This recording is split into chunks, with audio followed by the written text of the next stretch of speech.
Good evening, and welcome to What's Your Story? I'm your host, James Ransom Reed Jr. This is the second part of my two-part interview with the Reverend Daniel Cohen. We are talking about the book he wrote. The book is It's Not All About You, The Secret Joy of Practical Humility. And you want to see the first part of this interview, or the second, but get in a groove and see what Dan and I talked about for the last 30 minutes and what we're going to talk about now. It is a joy and a pleasure to welcome back my guest, the Reverend Daniel Cohen, and he's going to read a poem that is in this book just for you. Dan, you're on. Thank you. So I'm going to read a poem. There were two poems that I included in this book. One is called Desiderata, and the other is called Do It Anyway. And what's interesting about Do It Anyway, which I'm not going to read right now, is that it was really originally written by a guy named Kent M. Keith, but it is attributed to Mother Teresa. Oh. And apparently she may have added the last line. It's really a good poem, and maybe we'll have time to read it another time. Okay. But for now, I was going to read Desiderata. And I put it in the book because really, the book is about trying to help us be our best selves and also trying to make us happier and look at life in a good, positive way. And I really believe that from all the people who've read the book and said that it did do that for them, yes, that, it's this poem just spoke to me. Okay. And I think when you hear the poem, you'll realize why it spoke to me and the wonderful message you get from it. All right. So it reads, "Go placidly amid the noise and haste, and remember what peace there may be in silence. As far as possible without surrender, be on good terms with all persons. Speak your truth quietly and clearly, and listen to others, even the dull and the ignorant. They too have their story. Avoid loud and aggressive persons. They are a vexations to the spirit. If you compare yourself with others, you may become vain and bitter. For always there will be greater and lesser persons than yourself. Enjoy your achievements as well as your plans. Keep interested in your own career, however humble. It is a real possession in the changing fortunes of time. Exercise caution in your business affairs, for the world is full of trickery. But let this not blind you to what virtue there is. Many persons strive for high ideals, and everywhere life is full of heroism. Be yourself. Especially do not feign affection. Neither be cynical about love. For in the face of all aridity and disenchantment, it is as perennial as the grass. Take kindly the counsel of the years, gracefully surrendering the things of youth. Nurture strength of spirit to shield you in sudden misfortune, but do not distress yourself with dark imaginings. Many fears are born of fatigue and loneliness. Beyond a wholesome discipline, be gentle with yourself. You are a child of the universe, no less than the trees and the stars. You have a right to be here, and whether or not it is clear to you, no doubt the universe is unfolding as it should. Therefore, be at peace with God, whatever you conceive him to be, and whatever your labors and aspirations, in the noisy confusion of life, keep peace with your soul. With all its sham, drudgery, and broken dreams, it is still a beautiful world. Be cheerful, strive to be happy." And it's written by Max Ehrman. Wow. And you can see it covers a lot of the things we covered. Yes. In the last section. Yes. When you decided to put that in the book, what was your motivation for having it there? Just the context itself, the content of it itself? Yes, absolutely. Right. It was just something that I said, this speaks to my heart. This has got to be and this will speak to the heart of the people who read the book. What is the greatest commandment? That's easy because Jesus answered that question for us. And it's, as I've become a pastor, I've been the designated term pastor at Congregational Church of Burlington, Connecticut for 2.5 years almost now. Part of that time I wasn't that title, but I was pastoring.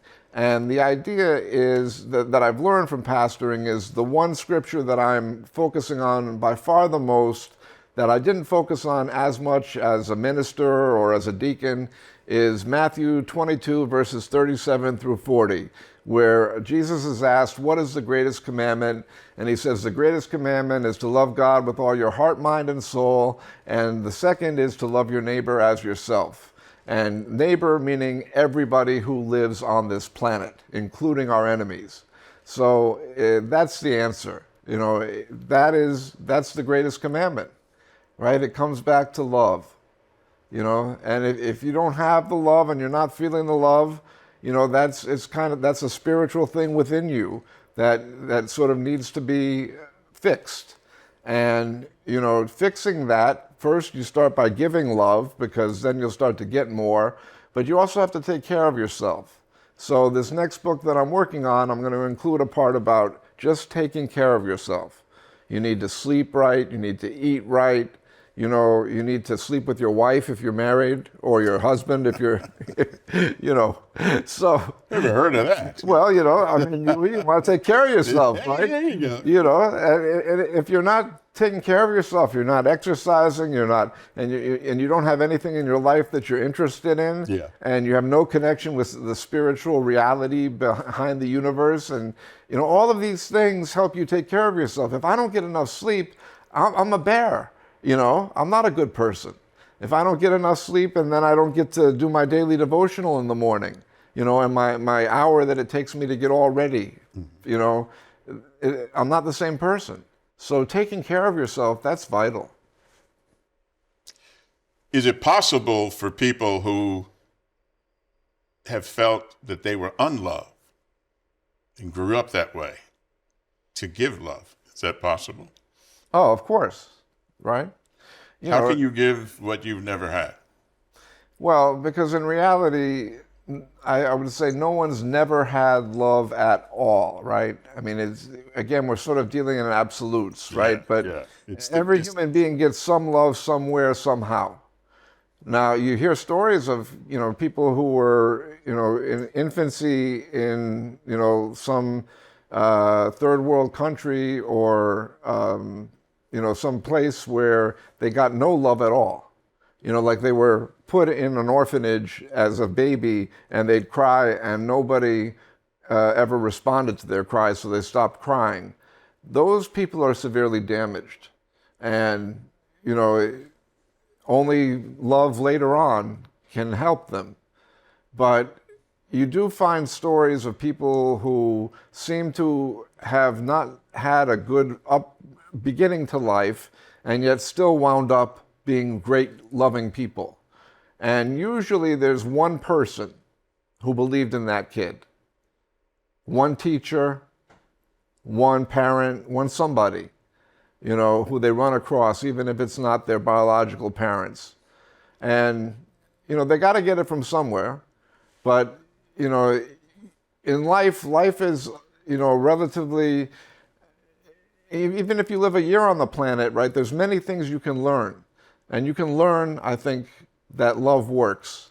You can learn that not loving doesn't work, I like the movie Groundhog Day. Have you seen that? Oh, yeah. So, I was thinking about it recently, and it occurred to me that it's actually a metaphor for life, like regular life. So for those of you who don't know it, Groundhog Day is a day where Bill Murray keeps waking up and the exact same day happens, and he finally gets good at dealing with that day. Yeah. All right? Well, life is like that. Obviously, we don't have the exact same day happening, but if you learned all the lessons you could learn in one day, and you really learned them, you'd be so much better the next day. And that's basically the idea, that we should, as we grow, as we get older, learn from each day as much as we can. And eventually, you become a better person, right? I mean, when it comes to humility, there are people who are, very, let's say, brash. but they're, like teenagers. Like you look at Andre Agassi or, John McEnroe or Jimmy Connors, and these guys were all kind of like hot-headed people when they were young, and then they became these mellow, older statesmen, right? So you want to get that. You want to continue to grow. And there's this great quote that I have in the book about humility, right? That as you grow older, you'll become more humble.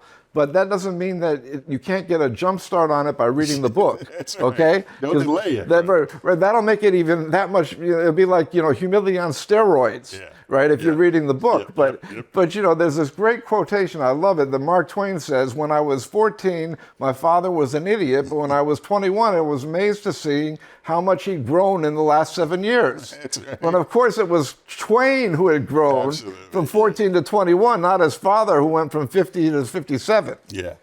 A story that you might find interesting, Pastor. I'm a baby boomer. So I was born and I was coming along in the 60s. And the racial strife in America in the 60s, segregation, the March on Washington in 1963, August 28th. And my birthday present in America was the doctrine of segregation. Couldn't drink at certain water fountains, couldn't play in certain parks, couldn't swim in certain pools, couldn't even be buried in certain cemeteries, couldn't stay in hotels. That was my birthday present when I came into this world here in America. But something interesting happened to me because we were talking about love. And I realized years later, that this person loved me. And I'm going to tell you how it happened. I got bused, okay? Brown versus Board of Education. And my community was a self-contained Black community with our own churches, our own stores, our own businesses. And my family was very protective of us leaving that because danger waited for us at the hands of my sick white brothers and sisters. Well, I got bused and I went to a school that was largely white kids. My family wasn't happy about that. Mom didn't want her little boy away from home, where out of his protective enclave. All right, so I get into this class, and I have this teacher. I don't know her name, but I do remember she had the biggest blue eyes I ever saw. And I would look up, she had these huge blue eyes, right? And well, let's just say that I was adventurous in school. Okay. Let's just say that it was difficult for me to sit still. Okay. Let me just acknowledge that. Mm-hmm. And I got into trouble. Mm-hmm. And I would go home, and I learned very early to play the race card. Oh. So I went home and told my mother, this white teacher, just won't treat me right, makes me stand in the corner. So my mother, yeah. And I kept complaining. Every time the teacher would put me in a corner, I'd go home and complain. So finally, my mother had enough, right? So she was going to come up to the school, and she was going to tell this teacher, leave her little boy alone.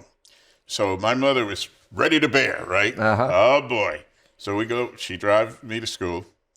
We walk in, and back in the day, it was a door that you could look in and see the teacher, a wooden door with the glass. Yep. So we found the classroom. My mother knocked on the door, and the teacher was sitting at her desk like this, right? And she beckoned my mother and me in. And so there were 2 chairs in front of her desk. And so I go in and we sit down. And my mother she's loaded. She's ready to let this teacher have it. And my mother said, my son says you pick on him and you don't really treat him like the other kids here. And the teacher looked at my mother, and the teacher said this: James is one of the brightest people I have ever taught, and I refuse to let him get away without doing his best. And I could see the air go out of my mother. And I knew I was in trouble when I got home. That teacher loved me. That teacher loved me. And it took me years to figure that out. But she loved me. That's what I'm talking about. Amen. That's what I'm talking about. And I use that and I tell that story for other people who've been loved in ways that they didn't even know they were being loved. It's like the story of the one set of footprints in the sand. And the person says, well, where were you? And God said, that's the time I carried you. Right. So yeah, humility, love, the teachings of religion in Jesus Christ, your book, the goodness in you and the spirit that moved you to write about this stuff and come here and talk about it with people is overwhelming to me. I am so blessed to be able to have this platform, to have you come and talk about it, Reverend. And I just want you to know that. I am deeply, deeply moved. Praise the Lord. Praise the Lord. I am. Something else I want to talk to you about here. Do justly, love mercy, and walk humbly with God. Micah, what does it mean to walk humbly with God? What does that mean? Well, first of all, listening to your story, I find it interesting because I was actually, within 2 months of my birth, or maybe a month of my birth, I was in Harlem. Okay. And my first 4 years, my dad was going to grad school at Columbia. Oh, okay. Yes. And I was in Harlem for those years, and that affected me. So I was actually in the African American church for 25 years. Is that right? Before I wound up at Burlington. So, Okay. All right. and I had a lot of experience with being in black congregations where sometimes if I was not known, I would not feel loved. Uh-huh. And there was, this sense. I was once standing next to somebody and the pastor said, okay, turn to the person next to you and say, and the person next to me looked straight ahead. So, on the other hand, once I started going to one of these churches, I found so much love and acceptance. So God's love can certainly bridge racial divisions. It transforms. It's transformative. Right, and not everybody, what I find too is that we look at people and we tend to judge them. Some guy has some loud dogs in my neighborhood, and I see him, and I'm thinking, this guy's a jerk. His dogs are a jerk, and then I talk briefly. We wind up talking, and it's like, oh, he's a nice guy. That we make these judgments in our head. And especially across racial barriers and racial lines.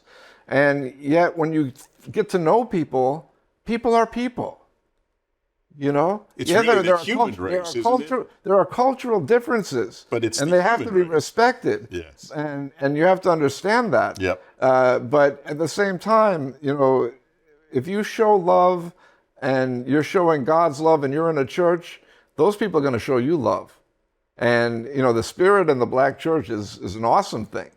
So I can attest to that. It's beautiful. But at the same time, we need to have more churches where we can see a variety of people, because it's been said that Sunday is the most segregated hour of the week. Yes. Yeah. So again, back to your question. Yeah. What was it again? Humbly. How did we walk humbly with God? We walk humbly with God by recognizing that it is not all about us, but that it is all about us and God. That's a trick. That's a trick, yes. Right? Because on the one hand, it's not all about us. We're part of a big universe full of people. Yes. But God is working with us, so all of our so-called problems are really challenges, specifically put there by God to help us grow. And once we recognize that, we won't be afraid, and we can be more loving. Because basically, lack of love comes out of fear.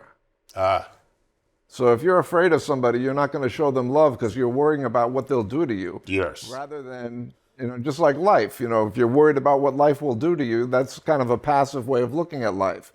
Instead of looking at, okay, I love this person, and, how can I help them? We got to take the focus off of how can we be treated to how can we treat. It's one of the themes of this interview today. Right. Right. That's the major theme running through all of it, is not how we can be treated, but how we can treat other people. Right, right. Was it President Kennedy who said, don't ask what America can do for you, ask what you can do for America? It was. Essentially, yes. Same thing, He right? flipped it, yes, he Right. did. Don't ask what God can do for you. Ask what you can do for God. Absolutely. You wrote in your book, our wants are not our needs. What? Well, we have a lot of wants, but how many of them do we actually need? Well, help people people who are viewing it. So one of the things that I've been reading a lot because I'm working on this again, the second book about accepting things, right? Yes. Right. And so it's like one of the things I'm learning is that if you think you need a lot of stuff, you'll be afraid to lose what you have. Ooh. Wow. Right, so that's really profound. Well, like maybe you have a certain amount of money and you're worried you're going to run out before you die. Yeah. Yep. Well, the reason you're afraid is because you think that without having all these things that you do have and these comforts, Yep. you're going to be destroyed. But if you say to yourself, you know what, I'll be okay with less. I'll be okay. I'll be okay. And once you get to that point, then you're no longer afraid. So, we've been conditioned, right, to think that we need this and that, right? And that's, it's natural, right? We've got a society full of people who get paid to do advertising. So they're trying to get us to think we need this, we need that. No, you don't need these things. You may want them, but, that's downsizing them. But we're putting them, what do you actually need? Well, you need food, you need shelter, you need air to breathe, right? And water, right? Or as the Beatles say, all you need is love. There you right? go. There you go. So, I found out because I was raised middle class and wasn't always happy. Yes. That it wasn't money that made you happy. Yes. Right? Now it's a harder thing to tell somebody who was raised poor, and and it's been said, I've been poor and I've been rich is better, right? But the studies will show you that somebody making $50,000 is much happier than somebody making $5,000 a year. But somebody making $50,000 and somebody making $50 million, that the happiness is not hardly any difference at all. So that's where we have to get things into our head. And also we have to remember that wealth is something that's supposed to be spread out. In other words, it's supposed to come through you and be given out, right? And that's not to be held and to be tight with, right? Because if we get too caught up in trying to cling to things, we're kind of going against sort of what the Buddha said is, the problem with life. Life is suffering. And life is suffering in the Buddhist terms because we cling to things and we resist things.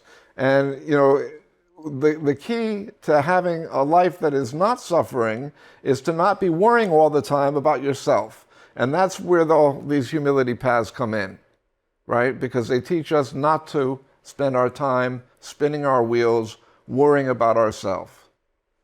I think Jesus covered that when he said, think of the birds of the air, they neither reap nor sow.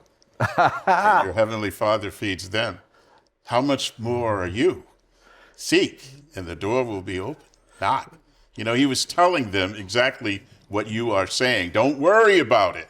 You don't need to aggregate mountains of things.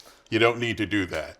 Right, and we get too caught up worrying about the future and thinking about a future that, there's this great line by a guy named Michael Singer who wrote the book The Untethered Soul and has some other books out now too. And, he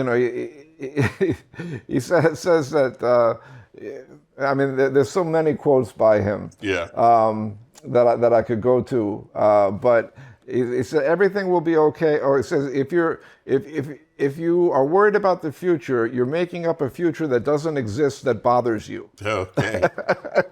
Wow. Listen, Pastor, thank you so much for coming, and I hope you'll come back again. I really do. I'd love to. I really enjoyed it. Thank you so much. That's all the time we have for this interview. Remember, love forces the soul to crawl out of its hiding place. That's what love can do. Until next time, everybody has a story. What is yours? I'm your host, James Ransom Reed, Jr. Good night.